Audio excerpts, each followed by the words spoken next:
নয়া ওয়াকফ আইনকে কেন্দ্র করে রাজ্যে গত কয়েকদিন ধরে ঘটে চলা বিক্ষিপ্ত অশান্তি ঠেকাতে কড়া পদক্ষেপ করেছে রাজ্য সরকার। অশান্ত এলাকার পরিস্থিতি নিয়ন্ত্রণে দ্রুত যাতে ব্যবস্থা নেওয়া যায় তার জন্য পদস্থ পুলিশ কর্তাদের অতিরিক্ত ক্ষমতাও দেওয়া হয়েছিল। বলা হয়েছিল যে পুলিশ কর্তারা নিজেরাই ভারতীয় ন্যায় সংহিতার 163 ধারা জারি করতে পারেন, আর এই ধারা ভারতীয় ফৌজদারি কার্যবিধির 144 ধারার সমতুল্য, যা জারি করতে ম্যাজিস্ট্রেটের অনুমতি নিতে হয়। কিন্তু জানা যাচ্ছে যে পরিস্থিতির গুরুত্ব বিচার করে যাতে কোনো সময় নষ্ট না হয় তার জন্য 9 এপ্রিল স্বরাষ্ট্র সচিব নন্দিনী চক্রবর্তীর তরফ থেকে জারি করা নির্দেশিকায় ডিজি, এডিজি, আইজি, ডিআইজি এবং পুলিশ সুপারদের এই ধারা প্রয়োগের ক্ষমতা দেওয়া হয়েছিল।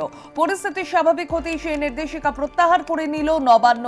এলাকায় বড় ধরনের কোনো গোলমাল হলে তা নিয়ন্ত্রণে আনার জন্য বা নিরাপত্তা বজায় রাখার জন্য সমাবেশ, মিছিলের মতো কার্যকলাপ নিষিদ্ধ করা হয় 163 ধারায়। প্রশাসন সূত্রে খবর, বিশেষ ক্ষেত্রে জরুরি পরিস্থিতিতে সময় বাঁচাতেই পুলিশকে এই ক্ষমতা দেওয়া হয়েছিল।